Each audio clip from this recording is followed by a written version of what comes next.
what about the investing business? Just in 2017, it was a bliss. Of late, suddenly I meet so many investors, they are saying, oh God, why did we put our money? A lot of these first-time investors, and my fear, sir, is that they may not come back into the market for the next few years. Your take on that? Yeah, of course, because the approach in the market is wrong, no. They have never, you ask anybody who has come into this market that have they really done any courses? What experience do they have? Have they done, if you want to become a doctor, you are doing MBBS for 5 years or LLB for 5 years. Yeah. So what kind of homework are you doing? What kind of academical qualification you have to do to come into the market? Right. Nothing. So that is why I've said many times that, you see, investing is a blessed business. Yeah. Okay. According to me, it's a sacred business. I remember I have read one poem in my childhood that I am monarch of all I survey. My right there is none to dispute. So, and it means that actually I own everything, but I don't possess anything. Okay. So, so this is what actually investing actually gives us, that kind of freedom it gives us, that I am free and uncommitted. Right. And plus, what advantage you have along with the promoters. Suppose tomorrow a promoter sees that his company is not going to perform well, maybe for next, say, 1 year or 2 years. He cannot sell his shares. But you are not carrying any baggage. You can sell the his shares tomorrow and invest in some other company. True. So it's a blessed business. Yeah. Till you abuse it. You were talking about if you don't like the company and if you believe that in fact maybe the outlook's not good, you have no obligation, no baggage, you can sell the shares. But what about the SME space?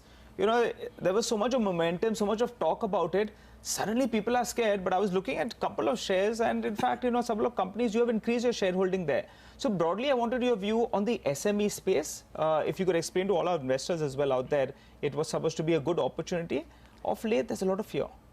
I'll tell you, I personally do not discriminate whether it is a small cap or mid cap or SME or main board. It doesn't matter to me. Yeah. If I like the company, I buy in any platform. If I do not like, I can sell any stocks tomorrow. True. Last year, I was very much bullish on Karnataka Bank. At one point of time, I was holding 2%, as you know that. But somehow I was not comfortable because to me, peace is very important. Peace is more important than making money in the market. True. So, but I was not happy with the performance of the company. So I sold my Karnataka Bank. Similarly, I cut short my position into Aries Agro also. And I switched over to like Everest Industries. I increased my position in because I thought maybe that will perform better than these companies. So ultimately my money is in the market only. Yeah. People think they're playing a T20. They're coming in there and they want to make money right away. But that's not the case. No, of course not. Then you will burn your hand. It's not possible. So one has to be careful because of the liquidity. Absolutely. You know, one thing, Mr. Kedia, that I've seen in the past, this market will either make you a lot of money or it will teach you a lesson that you will never ever forget if you get it wrong. So you said, you know, one of those stocks that maybe didn't work out was Karnataka Bank. You were quite bullish and in fact you got out of it. But for the market on the whole, what is the biggest risk? People talk about, you know, we're getting into an election year. You know, crude has gone up as well. According to you, what is the biggest risk for our market now? I don't know what is the risk. Risk is, if you can assess any risk, if you know that this is the risk, then that is not a risk. Okay. If you are talking about that maybe Modi government is a risk or crude is a risk, then I don't think that's a risk in the market because all these risks adjust itself with time. Yeah. If suddenly something happens, then things are different. Yeah. So I do not, of course, stock market as a whole is a risky business. But what about political risk? How big a risk is that? See, I will give you one simple example. I don't know whether Modi government will come or not, or whoever will come. Actually, this company was ruled by Congress for ever since we got independence. I think majority of the time it was ruled by Congress. Okay. So India has so far reached whatever, as people are also saying that whatever policy this government has laid down or implemented had been laid down by the previous government. Okay. So Congress is also a tested government. Okay. BJP is actually doing something good. Okay. So I don't care. We have seen so many prime ministers. We have seen Mr. Devi Gowda also as a prime minister and so many other people from different walks of life. And at that point of time, I think as well, even the Deva Gowda government, the markets were fairly stable. That's what I'm saying.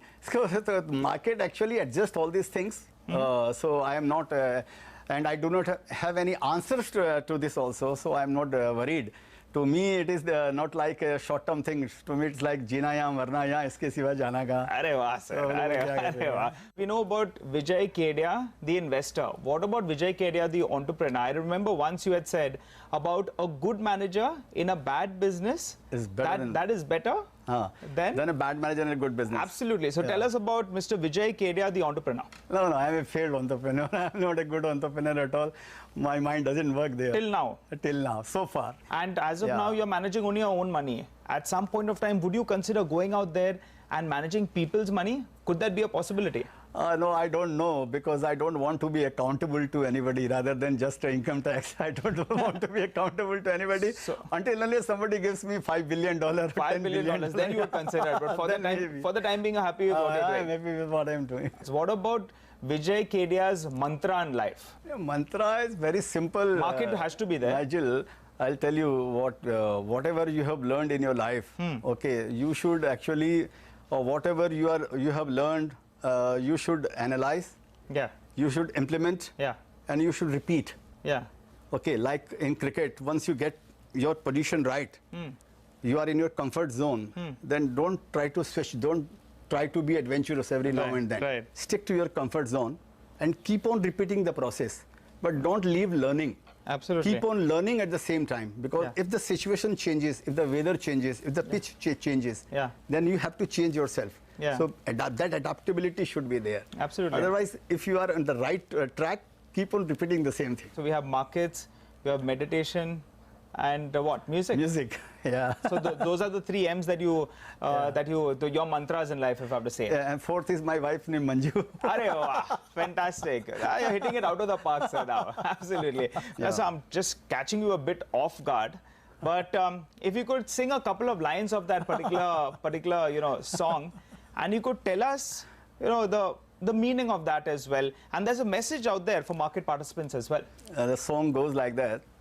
है market उसी का मुनाफा उसी का लेके भूल जाए share अच्छी कंपनी का मैनेजमेंट हो ऑनेस्ट एम्बिशन ना कम हो चैलेंजेस से खेलने का बाजुओं में दम हो वरना वो बजा देगा बैंड कंपनी का लेके भूल जाए शेयर अच्छी कंपनी का. That was lovely, and what we got from there is you're talking about buying good companies, look at the promoters, buy it and forget it. You're definitely giving a message out there to our audience. Run us through, sir, some kind of details. What was your thought process when you were singing this song, and what is the message you're giving out there? Actually, I was traveling from Bombay to Bangalore. Okay. So suddenly it came to my mind in the flight, while sitting in the flight. Okay. But why not I make it a song for stock market? Stock market, absolutely. So the message is very clear: invest for long term, and the management is a very important part.